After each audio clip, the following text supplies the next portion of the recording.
Hey, just a quick warning before we get into this. This video does contain spoilers for the most recent episode of RWBY, so if you haven't seen that, then probably save it for later. Thanks. Hello, my name is Joe, and welcome to my channel. Man, things just keep ramping up in Volume 8 of RWBY. We've now had Winter officially betray Ironwood and get just super anime with it. I actually hope they do more things like this, because it's just always super cool to have a special looking finisher, and I just really liked it. We also met the spirit within the Staff of Creation, and said spirit turned Penny into a human. But he's still not based on the Blue Fairy, apparently.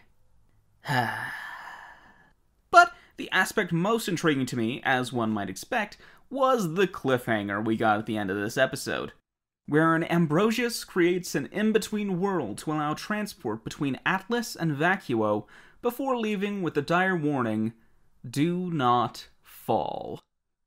So obviously, at least some of our main characters are going to fall.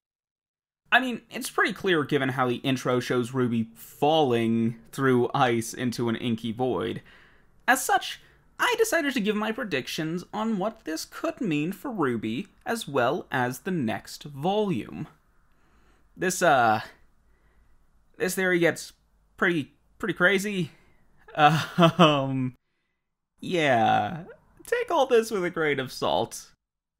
Since we had the connection regarding Ruby falling through the ice and the warning of "do not fall," I decided to look back at the opening to see if I could find anything else that connects with this in-between world that Ambrosius created. And what do you know? I think I did. Some of the moments in the intro stood out to people before we even started to try and analyze it due to just how breathtakingly beautiful they were to look at. In particular, I'm talking about the shots in the intro showing Team RWBY with the reflections of themselves in their Volume 1 outfits. When I was looking at this scene again, I noticed that the background in these shots actually looks a lot like the background present in the In-Between world. This kind of cosmic, galaxy-like setting with motes of golden light flying around them, which we can see coming off from the paths in said world. Well, that's cool and all, but I don't know how much it helps us in figuring out what falling there could mean.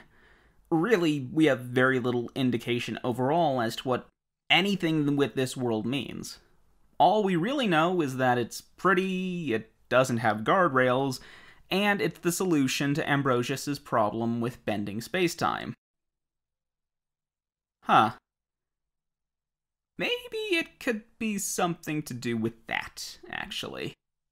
Now listen, I'm not a scientist, and I don't really understand the concept of space-time beyond time and space being intrinsically linked, but also science doesn't really matter in this show, and I feel like the Spirit's line about it felt very intentional.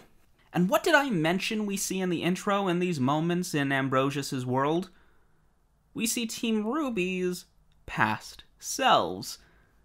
The theory I pose to you is that Ambrosius' in-between world not only connects points in space, but in time as well, and that falling from its path will fling you through both, landing in both a time and a place you didn't try to go to.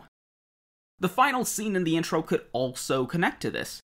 The rewriting of Happily Ever After to Happy Never Again, while most likely just a stylistic choice to help set the tone for the volume, could also be referencing the idea of rewriting a story, foreshadowing that our heroes will be sent to the past. Also, while by no means confirming it, this could match up with what has been said about Volume 9 being a detour before heading to Vacuo. Perhaps the detour being referred to could be Team RWBY being sent through time to view different events. Perhaps even what actually happened to Summer Rose. Now, the question is if the rest of our heroes beyond RWBY will also fall. And I honestly don't really know. We don't see any of them have a moment in the intro like Ruby did, nor did we see them fall in the final scene. However, this could simply be because Ruby are the title characters. During the title frame, we do see all of Team Rainbow standing in what could be some kind of indicator of the in-between world, but I'm not really sure. It doesn't have the same coloring we've seen and the kind of galaxy look to it, but it does have the floating motes of golden light that are present on the paths. So it's a bit uncertain. We do see Ruby's weapons falling through the in-between world in the intro, followed by showing Jean raising his sword between his eyes. I could see this either as resolve of him and his team following Ruby into the abyss, or an indicator that he'll lead the rest of Atlas/Mantle into Vacuo. Personally, I do hope that Alpine fall in with Ruby for a couple of reasons. One, I just don't want Junior to be written out for a whole volume. That's gonna make me really sad if it happens. And two, I think it could provide for some really cool story moments if my theory about time travel is true. Like Nora seeing her mother that we recently learned abandoned her, Ren seeing his father after having avenged him in Volume 4, or even Junior seeing Pyrrha one last time for final closure. Regardless, at the very least, it's fairly certain the Staff of Creation will make it to Vacuo, as indicated by the moment where Ruby is falling and we see the staff rising into what looks like a sun through the inky water. This most likely means that at least Penny and maybe Emerald will make it through to Vacuo, and we probably won't see them again until Volume 10.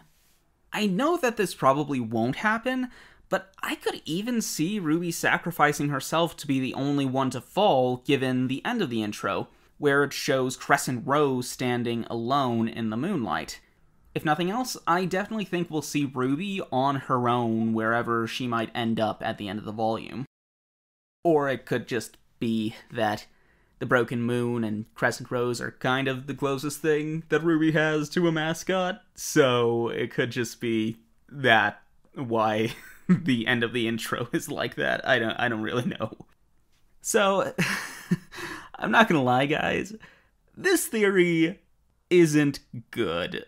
I was really tired when I thought of it, and when I wrote most of this, but, you know, I'm sticking with it, and I'm saying it with confidence, and if I'm right... But hey, those are just my thoughts. What do you think? Agree? Disagree?